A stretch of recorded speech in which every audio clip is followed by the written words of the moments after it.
Hello বন্ধুরা, দেখো আমি তোমাদের সামনে একটা ছোট্ট টিপস দেখাবো। চুল পড়া বন্ধ হবে, চুল কালো হবে, চুল লম্বা হবে, চুল গোছে হবে। দেখো আমি কি কি নিয়েছি। এইখানে একটা গোটা রসুন নিয়েছি, এইখানে জবা ফুলের পাতা, এইখানে কারি পাতা, এইখানে জবা ফুল, আর এইখানে দুটো মাঝারি সাইজের পেঁয়াজ নিয়েছি। এটা 4 ফালি করে কেটে নিয়েছি। আর এখানে 500 তেল দিয়েছি।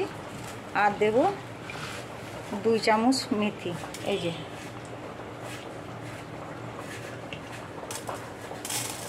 মেথি দেব, 1 চামচ দিলাম, আর 1 চামচ দেব।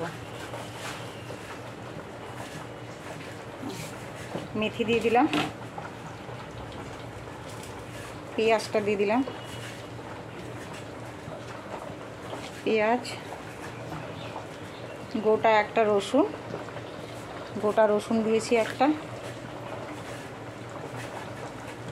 এখানে জবা ফুলের পাতা, এটা জবা ফুলের পাতা,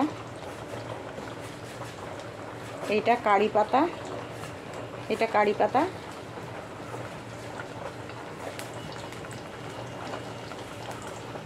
আর এখানে 6-7টা জবা ফুল।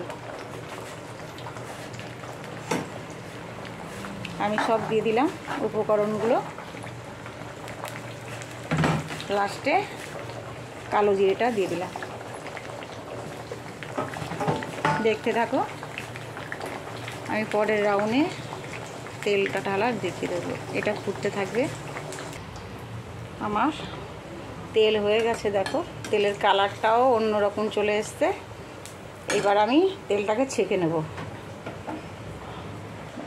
আমার তেল রেডি। এই যে আমি তেলটা ছেঁকে নিয়েছি ভালো করে। এই দেখো তেলের কালারটা অন্যরকম চলে এসছে। এখন আমি একটা কাচের পাত্রে, ঠান্ডা হয়ে গেলে কাচের পাত্রে ঢেলে দেবো। তোমরাও বাড়িতে এইভাবে করে দেখবে। আর এখন তো বর্ষা শুরু হয়ে গেছে, প্রত্যেক মানুষেরই মাথায় চুল ওঠা শুরু করে দেবে। আর